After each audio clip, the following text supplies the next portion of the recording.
Dios les bendiga, amado de Dios. Esta noche queremos hablar de un tema que tal vez incomode a más de uno e inquiete a muchas personas. Pero sabiendo que en el país, a estas alturas, más de 85.000 personas han perdido la vida por la pandemia, han muerto. Y la mayoría de ellos tal vez ha partido sin tener a Cristo en su corazón. Tal vez a unos pocos piadosos o personas que amaban a Dios están en la presencia de Dios. Pero el resto, ¿dónde están?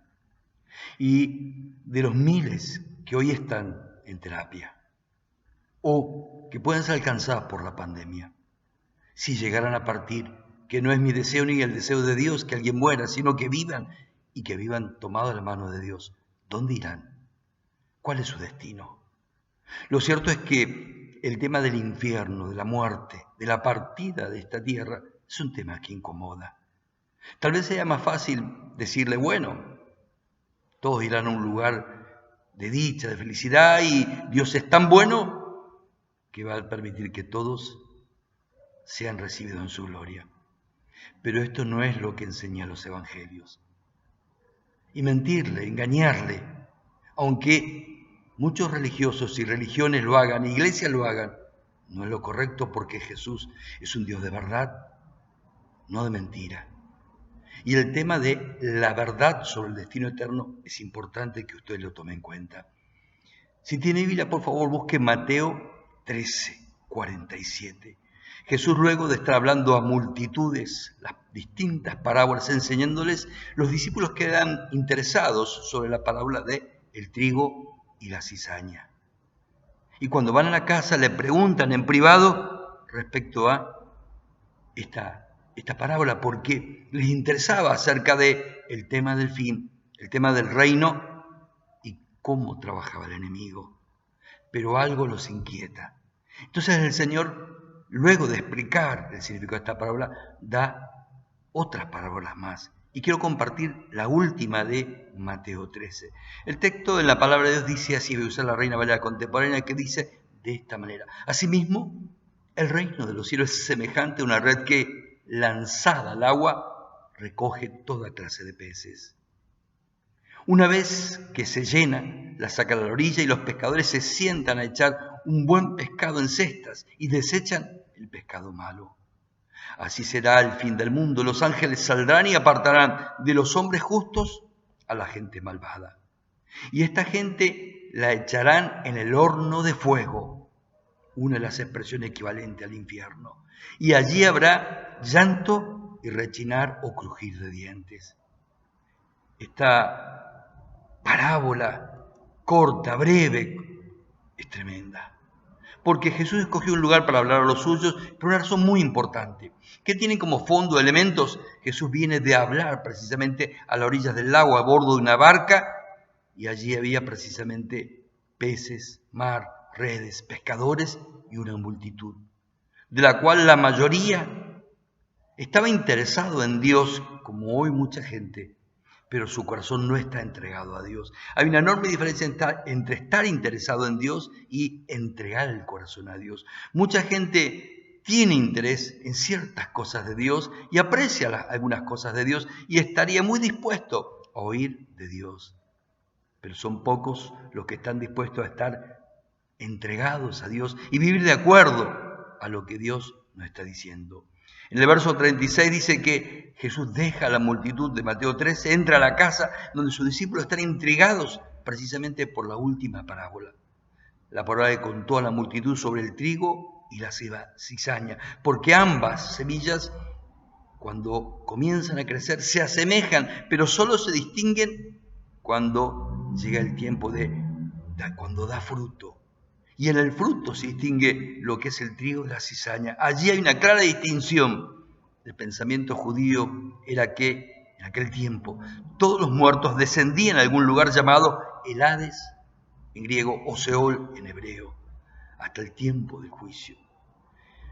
Y esto era así antes de Cristo. Y se pensaba que todos iban al lugar de los muertos, las tinieblas también, y que el sepulcro era asociado con la nada, que la persona entraba en una especie de sueño de muerte o inconsciencia donde nada sentía, nada sabía, aunque el Nuevo Testamento es claro respecto a que Pablo dice claramente que él desea partir y estar con Cristo, estar en su presencia y disfrutar de sus cosas. La Biblia es muy clara respecto, y esto es importante para usted y para mí, sea cristiano o no sea cristiano, porque sea o no sea cristiano, usted y yo nos vamos a presentar frente a Dios. Usted y yo tenemos dos destinos posibles. La humanidad entera, seamos de Argentina, de México, de Brasil, tiene dos destinos finales. Uno está asociado con los que escogieron dar lugar a Dios, y hay un lugar reservado también para todos los malvados, los inmorales, los que no se arrepintieron, y también, dicho un modo más claro, para todos aquellos que dejaron de lado a Dios, o Dios no fue importante en sus vidas. Pero los que entregaron su corazón a Dios, tienen un lugar reservado por el Señor en los cielos. Los suyos, a los que el Señor vino y le abrieron su corazón, tienen un lugar en los cielos. Otra aclaración importantísima. La Biblia no enseña, no menciona ni da lugar a un supuesto lugar llamado el purgatorio. No hay un lugar transitorio donde usted pueda pagar algunos pecados veniales o livianos y luego entrar en la presencia de Dios. No existe esto en la Biblia. Solo hay dos destinos. Hay un cielo y un infierno. Una vida para presentarse frente a Dios y recibir la resurrección de la vida, o recibir la resurrección de los que han decidido desperdiciar su vida dejando a Dios fuera de sus corazones. Hebreos 9:27 es muy claro, nos da una importante aclaración que al momento de partir, que una persona muere, parte de esta tierra, el destino de esa persona ya queda establecido. Dice, después de la muerte, el juicio. Y esto armoniza claramente con la historia, preciosa historia de Lucas 16-19, donde se nos habla de dos personas, Lázaro, el mendigo, y el rico. Uno parte al seno de Abraham y otro va a un lugar de tormento, de sufrimiento. Cada uno recibe lo que buscó, lo que sembró, lo que mereció. Y esto es importante porque el infierno no es un lugar donde Dios quiera que usted vaya. Dios quiere que usted, aquí y ahora, arregle su corazón, se reconcilie con Dios y camine tomado de la mano de Dios y viva aquí y ahora en el reino de Dios, y aquí ahora pueda entrar en comunión o compañerismo con Dios. Si ha prestado atención, Jesús en los evangelios habla mucho más del infierno que de la iglesia. De la iglesia solamente se habla en dos ocasiones, Mateo 16 y Mateo 18. En ninguno de los dos lados, quiero aclarar, se refiere a la iglesia católica, que ni existía en el primer siglo, ni va a existir hasta más adelante. Se refiere a la iglesia del Señor. Es más, la iglesia nace, surge o es fundada, pero es una palabra muy común, luego de la partida del Señor en el día de Pentecostés, cuando el Espíritu Santo es derramado y se cumple la promesa que el Señor había dado, no antes. Por eso Mateo 16, 18, el verbo está en futuro y no dice fundar, sino edificar. ¿Por qué hablar más del infierno o Gehenna, que es la palabra de la cual deriva del hebreo, Valle de Hinnom, que de la vida o de la salvación? Hay una razón muy importante. Vuelvo a repetirlo. Solo hay dos destinos para el ser humano, para ti y para mí, para todos. Tengas la religión que tengas y la manera que hayas vivido, solo hay dos destinos. Uno de vida, de gracia, de bondad de Dios. Y otro, el justo pago por haber vivido sin tomar en cuenta a Dios o por haber sido una persona malvada, inmoral o impía. Esto es muy claro en la enseñanza de Mateo 25, del 31 al 46, cuando el Señor dice que en el tiempo final Él vendrá con sus ángeles y va a separar a todas las naciones, a todas las personas, unos a su derecha y otros a su izquierda. Y en el versículo final, el verso 46, quiero llamar tu atención, porque dice allí, entonces los malos irán al castigo eterno, no transitorio, pero los que hacen la voluntad de Dios, no cualquiera, los que hacen la voluntad de Dios irán a la vida eterna, al gozo eterno del Señor. Verso 46. Estos dos destinos Jesús menciona varias veces, que el infierno es un lugar de destino de los malvados, de los adúlteros. Mateo 5, de los que hicieron lo malo, los que no hicieron la voluntad de Dios o no amaron a Dios como Dios merece ser amado y honrado. Y esto le pasa a muchas personas que van a la iglesia y dice creer en Dios, pero su fruto, su vida, es claro que hay una ausencia de Dios en su forma de vivir, en sus decisiones, en su lenguaje, en su conducta, en la manera que toman el día del Señor. La Biblia habla de 4 tipos de tormentos asociados con el infierno. En primer lugar, el infierno es un tormento emocional. Este Gehenna o Valle de Hinnom era el basurero. La imagen, cuando el Señor está hablando del Gehenna o el infierno, está pensando en algo muy conocido de los oyentes de aquel momento, que era el basurero que había en Jerusalén. Porque allí, además de quemarse la basura, había fuego encendido a toda hora, gusanos, podredumbre, y allí antiguamente, en el tiempo de los profetas, se había inmolado a niños, pero también era el lugar donde se incineraban los criminales. Allí terminaba todo lo que no servía, lo que no era utilizable y que no se podía rescatar. Y así son la vida de muchas personas que parecen no querer cambiar, no volverse a Dios, no cambiar y o arrepentirse. Los que son llevados allí no tendrán otra oportunidad. Quiero aclarar, es importante este tema. Lo voy a hablar el otro domingo también, para aclarar algunas cosas que van a surgir precisamente de este mensaje que tiene toda la intención de inquietar. Dice Mateo 13:50, allí será el lloro y el crujir de dientes. También es un lugar 2 de tormento físico. Mateo 3:10, 3:12, 13:50 está asociado al dolor o al sufrimiento físico y un tormento eterno, no temporal, lo cual se repite en Mateo 25:46. Aunque la literatura rabínica hablaba de que algunos pecados iban a ser pagados en la eternidad y otros eran tan graves que la persona tenía que ser destruida porque tal vez no era concebible que Dios tuviera un eterno sufrimiento para esa persona. Lo cierto es que la evidencia del Nuevo Testamento, las enseñanzas de Jesús, habla de un tormento eterno, físico, emocional, físico y 3, relacional. ¿Por qué? Porque mientras muchos bromean y dicen, en el infierno está mi suegra, allí van a ir mis amigos, y otros piensan, bueno, ahí va a estar bueno, ahí va a haber diversión, borrachera, orgía, vamos a hacer lo que queremos. El dolor y el sufrimiento que tal vez se encuentren allí va a ser tan grande que se van a olvidar de sus propios seres queridos y no tendrán otra preocupación que su propia situación.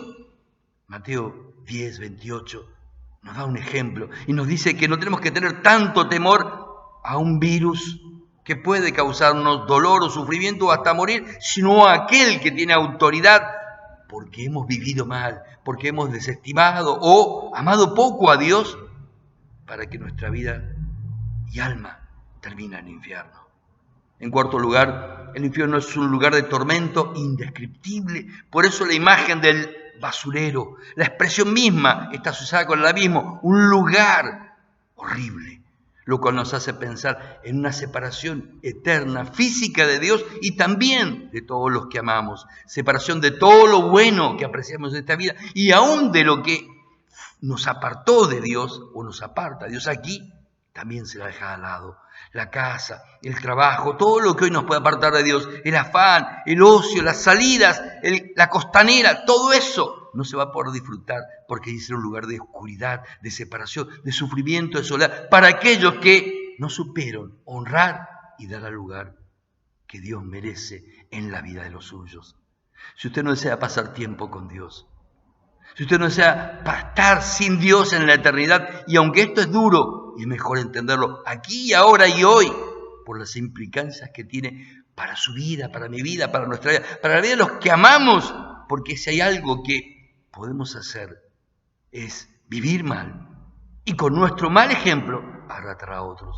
Algunos pueden estar pensando, soy creyente, leo la Biblia, o otro puede estar diciendo, no soy una mala persona, no hice mal a nadie, no maté a nadie, yo trato de hacer lo mejor. Pero Dios también es justo, es santo, y nos llama a vivir de una forma santa y distinta a los demás, a identificarnos con Dios y no con el mundo, a honrarlo aquí y ahora, en esta vida, porque lo que sembramos vamos a cosechar. De esto se trata de los evangelios, de arrepentirnos y buscar agradar a Dios. Y esto no significa que usted deje de trabajar, deje de amar a su familia, pero Dios debe estar en primer lugar y honrarle a Dios. Deseo llamar la atención que la palabra de Dios nos advierte claramente que la principal arma del enemigo, para los que piensan, no soy mala persona, no maté a nadie, tengo mi religión, el cura me dijo tal cosa, que la principal arma del enemigo será el engaño. Ninguno que no nació de nuevo o haya sido alcanzado por la gracia de Dios entrará en su reino, y tampoco en el cielo, si usted ama poco a Jesús. Eso significa aborrecer, despreciar a Dios. El Señor no le aceptará, porque usted no le ha aceptado. Es posible que usted tenga unos conceptos religiosos, tal vez una religión, pero no a Cristo morando en su corazón, porque lo que salva es Cristo. No salva ni María, no salva la iglesia, no salva la religión. Es Cristo el que salva. No hay otro camino al Padre, si no es por mí, dijo el Señor. Si por alguna razón usted como la mayoría, que Jesús define magistralmente como la multitud que camina por el ancho y espacioso camino, por la puerta ancha, sepa que no va a entrar al reino de Dios, que solo por la puerta angosta y estrecha se entra al reino de Dios, y es posible que su vida y mal ejemplo arrastre a muchas personas que usted ama y aprecia, como dice claramente el Señor. Y Dios no quiere esto.